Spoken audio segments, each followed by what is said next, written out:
Than that. Good morning. Good morning. Thank you. I flew here from all the way from Columbus, Ohio to be here. Yeah, oh, you're from Columbus? Awesome. Though I'm not an Ohio State fan, so don't hold that against me. So just to be able to share with you my testimony, but I want to do more than that. I want you to see what this is. I want you to know this. I want you to be able to prevent it from happening to your friend. And if it is happening to you, I want you to have a way out. It means a lot to me. So I'm a little different. I am a very visual learner. So I just always assume that everybody else is too. And so I have some slides up here for you. Hopefully, yeah, okay. And I'm going to talk to you about human trafficking. How many of you guys know about human trafficking? Raise your hand. A good number. How about in the United States? A little less. So what we're going to talk about is sex trafficking, slavery, modern day slavery. So the idea that we have in our head of slavery, of human trafficking, is international, right? We think, automatically our head goes to chocolates. We know that fair trade, we need to eat fair trade chocolate because 98% of the chocolate that we eat is made by slaves in Africa. But we're not talking about that today. We know for human trafficking that it happens all the time in India to little kids that are being sold for soccer balls and to make carpets that their parents sell them. But that's not what we're talking about today either. We also know that human trafficking looks like migrant farm workers, people being slaves, being told they're going to get a price, so they're going to get to be able to make money and then not get made money on the next slide. We also know that slavery is Cambodia and Thailand. Is that up there? Yeah. Girls for sale with dollar signs around their neck in cages. But that's not what we're talking about today. That's what we know about human trafficking, but it looks different here in the United States. We know that in the United States, there are 1.5 million missing and runaway children. That's a lot of kids. Now, I wasn't a runaway. I didn't go missing. But you know what I realized? I had been missing and nobody knew it. I wasn't in my bed at night. But nobody was checking it to see that I wasn't there. So I was missing, but nobody knew it. These kids that run away because they have a horrible life, they want something better. They just want a nice life. But unfortunately, they run right into the arms of someone that's going to make it much worse. The FBI has told us that there are 100,000 American kids that are being trafficked right now. That's a lot. And the most startling to me is that 13 is the age. The average age of entry into prostitution in the United States. I'm not talking Cambodia and Thailand. I'm talking US. Do you guys remember what you were doing at 13? How many 13-year-olds do we have here? Raise your hand. A couple. What do you like to do? Music. You like to play music? Go to the mall? Yeah? Go to the movies? What about you? Crochet? Beautiful. 13 is the average age of somebody having to have sex with 10 to 15 strangers every single night of the week in our country.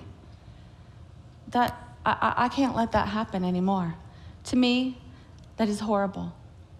And I think it should be horrible to you too. What does it look like? How would you see this? How do you know this happens? Well, an older guy, an older boyfriend who starts paying you attention. And he starts to say, oh, you're really pretty. I like that blouse, that's beautiful. I'm gonna love you, I'm gonna take care of you. But you know what, that's a lie. That is a lie. He buys her things, takes her to get her nails done, new Coach jeans, gets her own cell phone so he can talk to her at any time because he just misses her voice. You know what, he's just really checking up on her. That's what it is.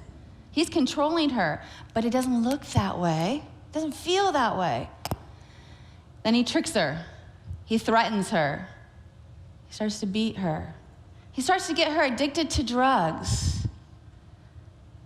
And then he starts to separate her from her friends and her family. because he just loves her. And then one day he comes to her and says, honey, if you loved me, you'd help me out. We need some money. I need you to do this just one time. But it's not just one time. And it's not because he loves her. The other way that this can happen is by family members. 1/3 of all human trafficking victims in the United States are trafficked because they were sold by a family member. I know lots of girls like this, not just inner city, not minority, kids in the country. It's a generational problem that we've had, and it's not going anywhere. So, what does human trafficking look like really close up? What is human trafficking? Well, it's when an older girl has a pimp. A pimp is a human trafficker. We need to stop glorifying pimps, all right? When she has a pimp, she's being trafficked. He's threatening her, he's beating her, he's making her do that. If she's under the age of 18, involved in commercial sex, means that she's trading sex, any sex act, for something of value, she's really just a human trafficking victim. There's no such thing in our country as teen prostitution. It does not exist. She's being trafficked. That's what it is in our country. We just misnamed it. We've done a horrible injustice because we say, oh, that's a bad kid, right? We have names for her, don't we? She must have bad parents. She must not go to church because she's doing that. But we don't show her the love of Jesus. So a lot of times when we work with survivors, we say, but Jesus loves you. And they're like, yeah, right. And we have to show them that he does. Whenever she is doing something sexual and it is benefiting somebody else, then that's human trafficking. Does that make sense? It's just, we call it slavery, and it's different than the old-time slavery, but it's still the same. Still the same. It's like overseas, but it's a little different, but it's still the same. So what I want you to do is I want you to do me a favor. I'm testing this out on you guys. I want you to turn to your right, I don't think my right, and look at the next person on your right and tell them they're really pretty. Tell them they're pretty. Okay? And if you're on the right, if you're on the last one, look behind you and do it, all right? I want everybody to get it. All right, you ready? All right. Did that feel good? Did that feel good? Does that feel good when someone says you're pretty? All right, quiet, everybody. Guys, now, shh. I want you to look again to the person on your right and find one thing about that person that you like. Maybe they have a pretty blouse on, or their eyes are pretty. And tell them that they're pretty. Again. Do it again. One more time.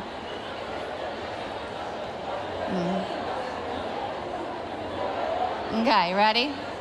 Did that feel good? Everybody? Shh. Did that feel good? Yeah?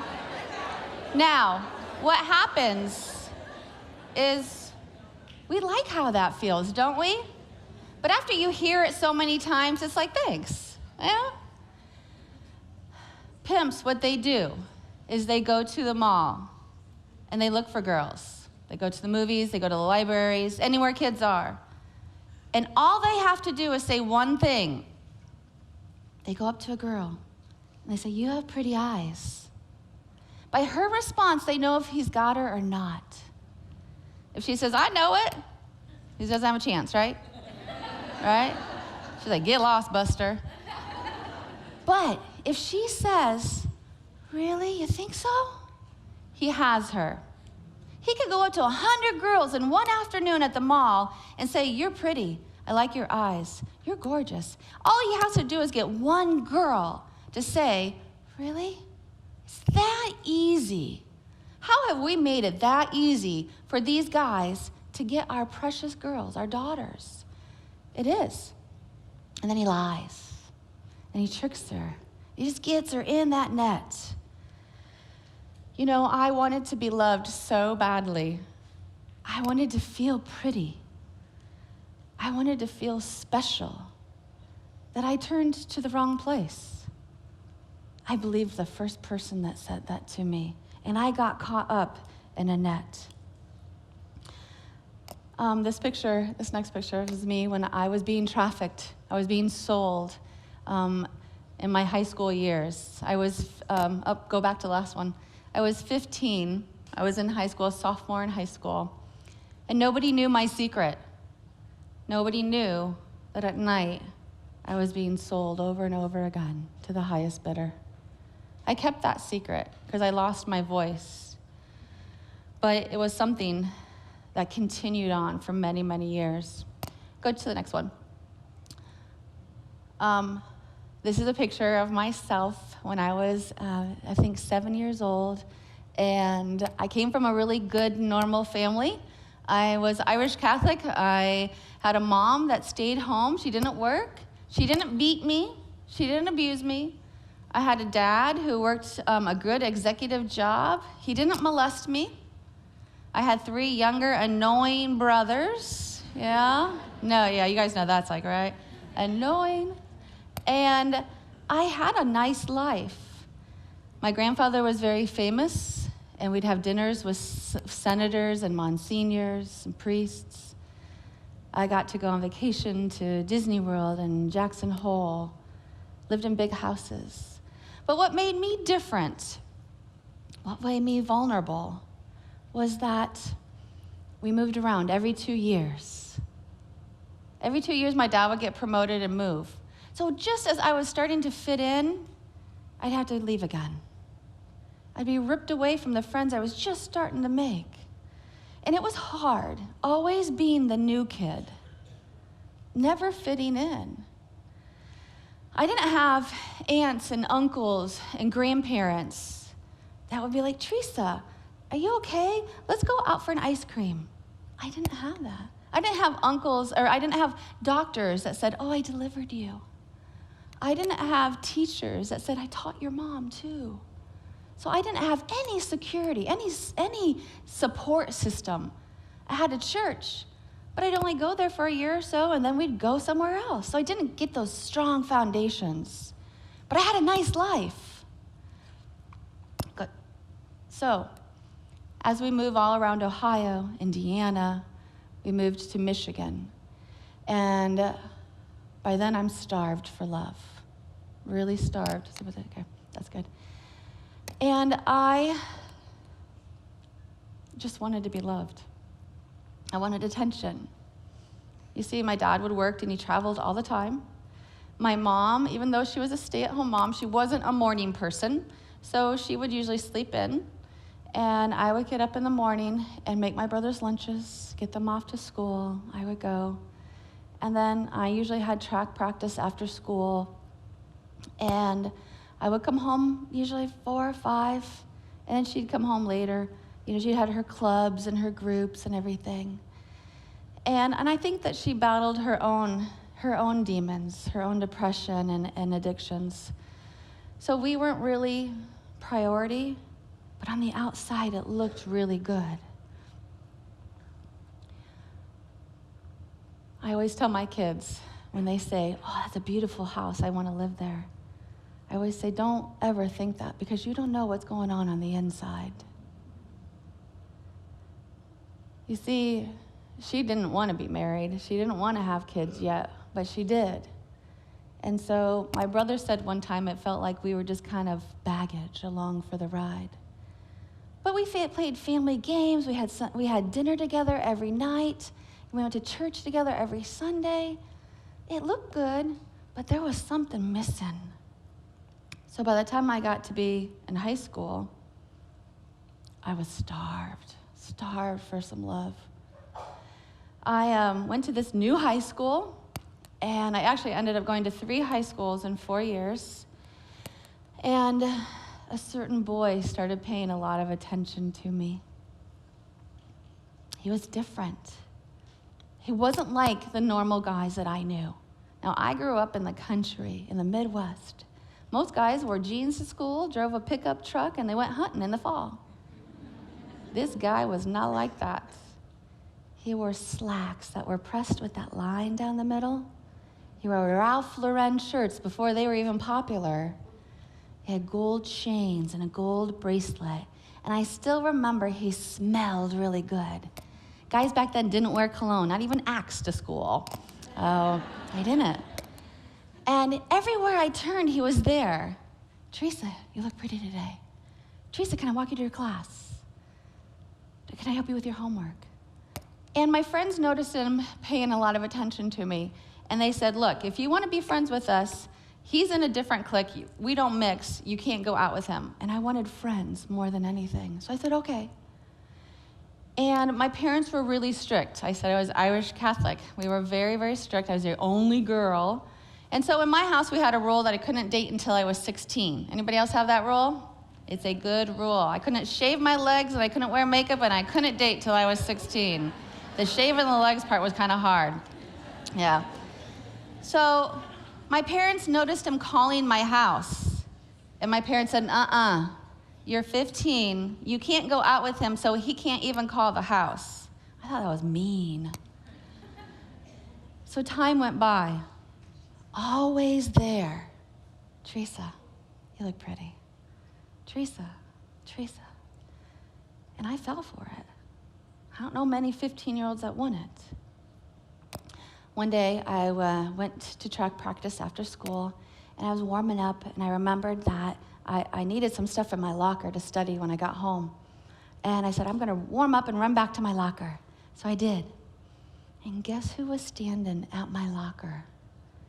I know you guys know this feeling. You know that feeling when like your heart drops into your stomach and you get all these butterflies? Oh, he's there. I had that feeling. What's he? Oh my gosh. And I'm looking around. Is there anybody else? Is he waiting for anybody else? No, it was for me. And he said, Theresa, would you like a ride home from school today? That was it. A ride home from school. Here I am, 15. I have a crush on him. And it's not a date, right, guys? That's just a ride home from school. So I said, sure. That's a ride home from school. I thought, this is great. We go out to his car, and it was a brand new black Trans Am. Nice. So I'm like, I'm getting in this hot car with this hot guy, and it's not a date. Yes. And we get in, and he turned to the right. But I lived to the left. I'm like, wait, I live this way. And he said, I know, but I just have to go home and grab something. Now, red flags went off in my head. My parents had had lots of conversations with me. And then I thought, Theresa, you're being stupid. You're in this car with this guy. You know? It's fine. You go to school with him. You know him. You go to the same church as he does. So I ignored all those red flags. That day, I didn't ask myself, what if? We pull up to his house, which was a mansion, and I will admit to you guys, I was a little curious. And he said, would you like to come in? I just have to grab something. And that day, I said everything my parents taught me. I said, no, I need to get home. My mom's waiting for me. Because that's what I was supposed to say, right? But he turned to me, and after all these months, it boiled down to 3 words. He said, I like you, Theresa. That was it. I said, okay. And I went inside, and he showed me around. He gave me a pop, and I thought, that was really nice of him. And then I got drugged, and then I got raped. He was nice enough to drive me home that afternoon afterwards. And I went home, and I walked inside, and I didn't rush up and tell my mom, which was the biggest mistake that I made. I wouldn't be standing here today if I would have told my mom. But I didn't tell her for what I thought at the time were really good reasons. You see, I thought she'd be mad at me. I thought she'd be mad because I disobeyed her and I went with him, didn't I? I thought she'd be disappointed in me, that I was no longer a virgin. You see, in my faith and in my family, we valued virginity until you got married. It was mandatory. And it was something I really wanted. And all of a sudden, it was gone. It's just gone. I didn't want my parents to know. I didn't want my dad to know that I was dirty now. I didn't want him to see me different. I was his little princess. So I didn't tell him. I thought I'll just deal with this on my own. And I thought it'd be okay. But it wasn't, because a couple days later, he came up to me at school with an envelope. And in that envelope were pictures. He said my 2 cousins were there, and they have taken pictures. And they have a plan. You're gonna earn these back or else. Now, I didn't know what he meant. I was pretty naive. He said, we know where your dad works. This is the name of his boss, and this is the address of his office. We're gonna show them. He said, we're gonna post these all around school where you're new. He said, we're gonna show these to the priest at church where you're really involved. So for me, in my 15-year-old head, I thought, I have to do whatever they say. But I thought it was like wash their car, do their laundry, do their homework. I mean, I had no idea. But it didn't take long for them to tell me what it was. They would call my room where I had a private phone, and it was usually around midnight. My dad was traveling, and they demand that I appear immediately for service. Now, I didn't put on short skirts or do my hair or high heels. I usually went in my pajamas and barefoot so I could sneak out. That Trans Am would pick me up. I didn't walk the streets. I didn't knock on cars. I didn't take money. Everything was prearranged. I was taken to beautiful, upscale homes where I'd be ushered in a door, taken to the basements, where there was only men permitted. There was always a bedroom, and I would be taken in there and locked in, sometimes tied up, sometimes tortured, to await man after man after man until they were finished with me. Around 3 a.m, they would take me back home. I'd sneak back inside. I would take a hot bath. I would cry when that water ran, and I would pray to God, please let this be over, please let it stop. And I would go to bed and get 2 hours of sleep and get up for school the next day and do it all over again. You see, nobody knew. Nobody knew that something like that was happening to a kid like me. Who would have thought? And I wasn't talking. They threatened to kill my father, to kill my dog, to kill my brothers. They followed me everywhere. Cars, slowly following my brother and I when we walked home from school. If I went out to get the mail in the mailbox, sometimes there'd be a dead animal in it as a reminder of what would happen to me if I talked. 2 years of living this, and I didn't know how to get out. I didn't have anybody to tell. I couldn't risk that. I remember laying in this bed of somebody's house one night, exhausted and naked. And the door opened up, and I thought, here we go again. And an older man walked in with my trafficker. And he did something different that nobody ever did. He looked at me, and he said, what's your name? Now, by this time I knew I wasn't permitted to speak, ever.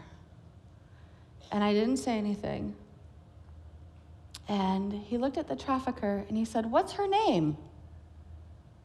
And the trafficker looked at him disgusted and said, what does it matter? She has no name. Now to hear that, it breaks your soul. I remember trying really hard not to cry. And he did something else that nobody ever did. He said, never mind, I've changed my mind, and he walked out. Now on one hand, I was so happy because I could go home and go to bed now. But on the other hand, I was devastated. You know why? Because he didn't say, honey, how old are you? Do you want to be here? Can I get you out of here? It was like my one chance of escape, but he didn't know either. He didn't know that I wasn't there by choice. Nobody would choose that life. This went on for a long time. I couldn't tell my coaches. There were signs. My grades dropped. I was tired all the time. I was falling asleep in class. Older guys were around me all the time, hanging around. Teachers saw things, coaches saw things. I put up a facade. Oh, yeah, I'm great, I'm fine. But I wasn't, because I couldn't let anything happen to my family. Go to the next one. On my worst night, I went out to meet that car, and I got kidnapped. It was the same car, but it was several guys from this gang that were trafficking me. And they kidnapped me. They beat me and drugged me and drove me really far away from home. When the car stopped, we were in the inner city Detroit. We were at like this little nasty motel, you know, those like L-shaped kinds with the doors on the outside, really nasty. Now, I had never been to a place like this. Terrified, afraid, fearful. No, there is no word that will tell you how I felt. They pulled me out of the car by my hair and shoved me into this little tiny motel room where so many men waited for me, you couldn't see the furniture. 20 men. I was the only girl, 16. They stripped me and made me stand up on a table and auctioned me off over and over again until I passed out. When I woke up, it was about 5 in the morning. I was all alone. I was naked, bleeding. And I remember trying to run to the bathroom to throw up from the drugs that they had put in me, and I fell flat on my face. And I just crawled on my hands and knees. And I just remember like laying my head on that cold toilet seat thinking, Lord, what am I gonna do now? What am I gonna do? I don't have anything. And I think a little angel was on my shoulder that night, and she nudged me to get out of there. I don't think they expected me to leave. And if I wouldn't have left, I wouldn't be here today. I found my pajamas, and they had been soaked in the bathtub full of cold water. I put on soaking wet pajamas. And I just stumbled around this parking lot of this inner city Detroit motel. I was barefoot, bleeding. I had no money, not even a penny on me. No identification, no shoes, no idea where I was. I had nothing. Talk about despair. And I stumbled into this little diner. I just stood there. And somebody that I would never have met came up to me to help me. It was a waitress working third shift in an inner city Detroit diner. She looked at me and she knew. She saw a kid in trouble. And she did something for me that nobody ever has done. She said, "Can I help you?" Wow. How simple is that? Can I help you? You know what I said? No, I'm fine. I did. Because I didn't feel worthy. I didn't feel worthy of her help. I didn't. Now, that's not the end of my story. But things changed because she didn't believe me. She was my angel. She called the police, and they brought me home that morning. And then things changed. You see, I needed it. I needed to feel loved. I didn't know how to get away. I didn't know that I felt worthless.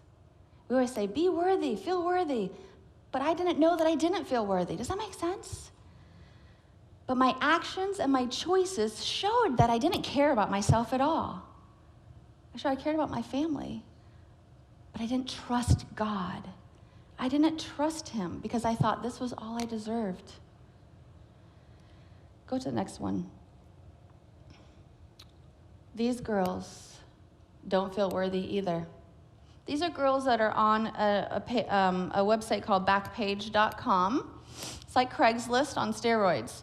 You can buy a girl. You can buy a car, you can find a job, and you can buy a girl. This girl here is for sale for $50 a half hour, and it says on there she's 22.